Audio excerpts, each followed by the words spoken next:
ஏழ்மையாக இருக்கிறவங்க கேட்கும்போது தவிர்க்க முடியாத இடத்துல நாங்கள் எங்கள் நகையை விற்று கூட நாங்கள் பண்ணிகிட்டு இருக்கோங்க. 2 கல்யாணம் பண்ணோங்க. மரியாதையா இல்லத்தில் ஒரு பொண்ணு வந்து வாயும் காதும் பேசாதுங்க. அந்த பொண்ணுக்கு தாய் வீட்டு சீதனமாக அனைத்து பொருட்களுங்க கிட்டத்தட்ட ஒரு 7 லட்சம் ரூபா இருக்குங்க. எல்லா பொருட்களும் வாங்கி எங்கள் அம்மா எனக்கு போட்ட ஒரு சின்ன ஆரங்க, என் கல்யாணத்துக்கு எங்கள் அம்மா போட்டதை நான் தாய் வீட்டு சீதனமாக அந்த பொண்ணுக்கு போட்டேன். மயிலாடுதுறை கல்யாணமே திடீர்னு வந்தது தாங்க. அது ரொம்ப நாங்கள் நேரில் போய் பார்க்கும்போது அதோட கொடுமை வந்து மிக கொடுமையாக இருந்ததுங்க. அது எங்களுக்கு லாஸ்ட் டைம் வந்துருச்சுங்க. ஸோ அந்த இடத்துல நகை நாங்கள் விற்று தான் அதை பண்ணாங்க. யாருக்கிட்டையும் ஸ்பான்சர் வாங்கக்கூடாது. நம்ம சொந்த பணத்தில் நம்மளால் முடிஞ்ச அளவுக்கு, இப்போ நீங்கள் சொன்ன மாதிரி தான் சில பேர் வந்து ஸ்பான்சர் வாங்குறாங்க, வாங்கி அதை பாதி அவங்க வச்சுக்கிறாங்க, பாதி போகுது. அது சில பேர் பண்ணுறாங்க, அது நமக்கும் தெரியுது.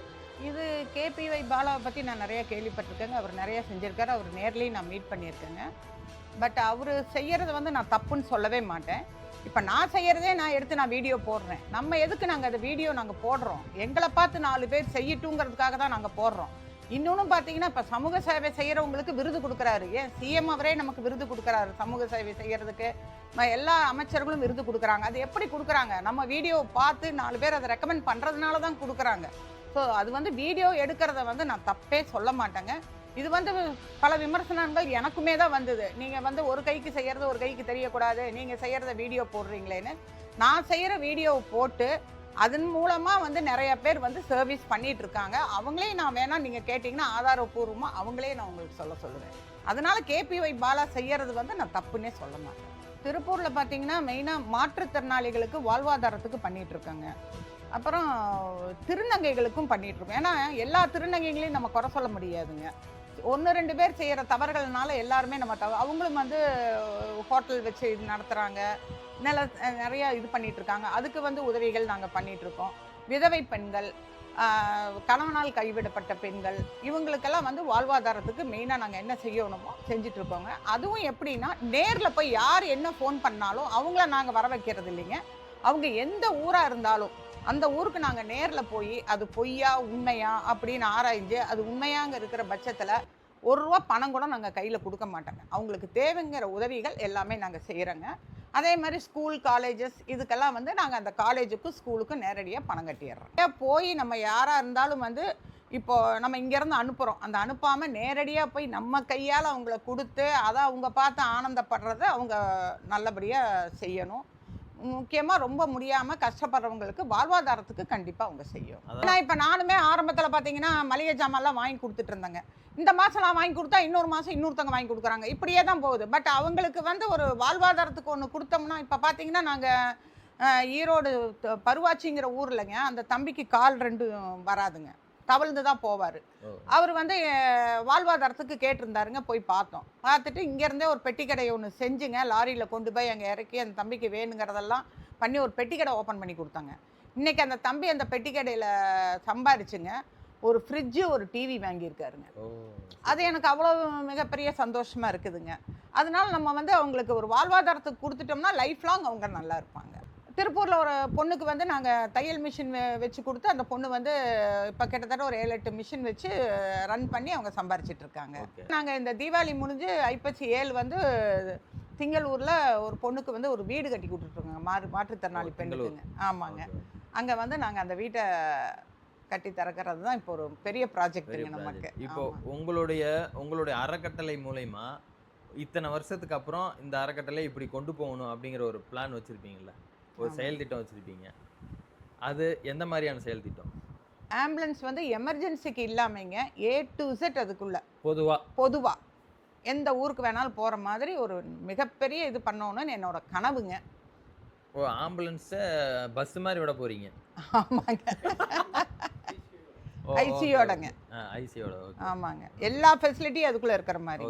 ஒரு டாக்டர், ஒரு நர்ஸ் எல்லாமே உள்ள பெர்மனண்டா எப்பவுமே இருப்பாங்க. ஆமாங்க. இப்போ ஒரு பஸ் ஸ்டாப்ல ஒரு பெரியவங்க 2 பேர் நிக்கிறாங்க, முடியாம நிக்கிறாங்கன்னா அவங்கள கூட்டு போய் எங்க விடணும்ட்டு அவங்க கிட்ட கேட்டு கொண்டு போய் அவங்க விட்டுருவீங்க. ஆமாங்க. கிட்டத்தட்ட அது ஒரு பஸ்.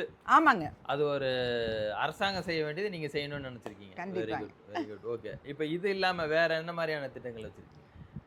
அது 2-3 திட்டங்கள் இருக்குங்க. அது ஏன்னா நம்ம சொல்லிட்டு அதை செய்யலினா, ஏன்னா என்னோட இது எப்படின்னா எப்பவுமே வந்து செஞ்சுட்டு சொல்லணுங்க.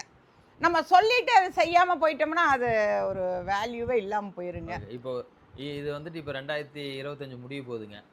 இப்போ 2030ல இப்படியெல்லாம் திருப்பூர்ல நாங்க இருக்கணும். இந்த அறக்கட்டளை இருக்கணுங்கிற மாரி எப்படியெல்லாம் நீங்க அதாவது நாங்க வந்து எப்படின்னாங்க, இந்த அறக்கட்டளை இப்ப நானும் ராஜாவும் தான் 2 பேர் மட்டுமே தான் இந்த அறக்கட்டளையில பார்த்துட்டு இருக்காங்க. எங்களுக்கு பின்னால சப்போர்ட்டுக்கு இருக்காங்க. இருந்தாலும் மெயினா நாங்க 2 பேரு தான்.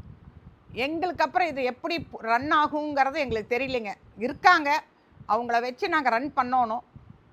ஆனாலும் நீங்க சொன்ன மாரி இந்த 30க்குள்ள திருப்பூர் இந்திரா சுந்தரம் தொண்டு நிறுவனம்ங்கிறது ஒரு மிகப்பெரிய ஒரு அடையாளத்த கொடுக்கும். குடுக்கும். கண்டிப்பா கொடுக்கும். இப்ப அடுத்த கட்ட ஆட்கள உருவாக்கி இருக்கிறீங்களா? இதுவரைக்கும் இல்லைங்க. ஏன்னா, நீங்க நெறைய பார்த்துருப்பீங்க. அதுக்கு அடுத்த கட்ட ஆட்கள நிர்வகிச்சு, அவங்க அத எப்படி கொண்டு போறாங்கங்கிறதையும் நான் இப்ப பார்த்துட்டு இருக்கேங்க. நம்மள மாரியே அவங்க அத கொண்டு போவாங்களா என்னங்கிறது வந்து நமக்கு உறுதி கிடையாதுங்க.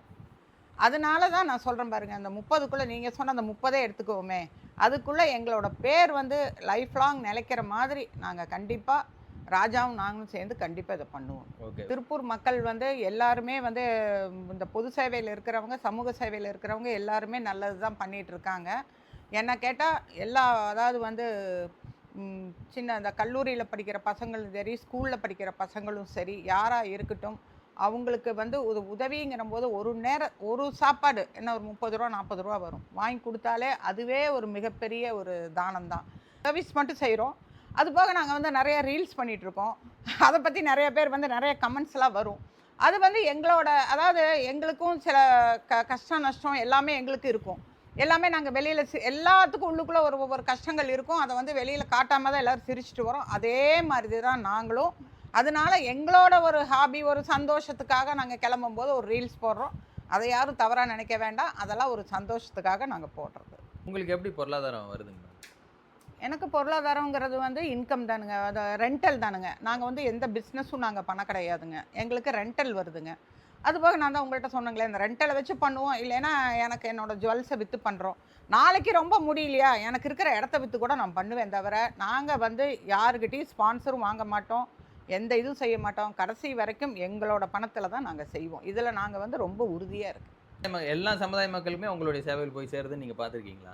ஆமாங்க. நாங்க செய்யறது வந்து பார்த்தீங்கன்னா, இந்த இந்து, முஸ்லீம், கிறிஸ்டின் அதுக்கு கீழ ஜாதி எந்த ஜாதியும் கிடையாதுங்க. நாங்க செய்யறது பார்த்தீங்கன்னா, எல்லாமே சமுதாயத்துக்கு அப்பாற்பட்ட மாரி நாங்க வந்து எல்லா மதமும் சம்மதம், எம்மதமும் சம்மதங்கிற மாரி நாங்க செய்ற சேவைகள் எல்லாமே எல்லா இடத்துக்கும் போய் சேருதுங்க.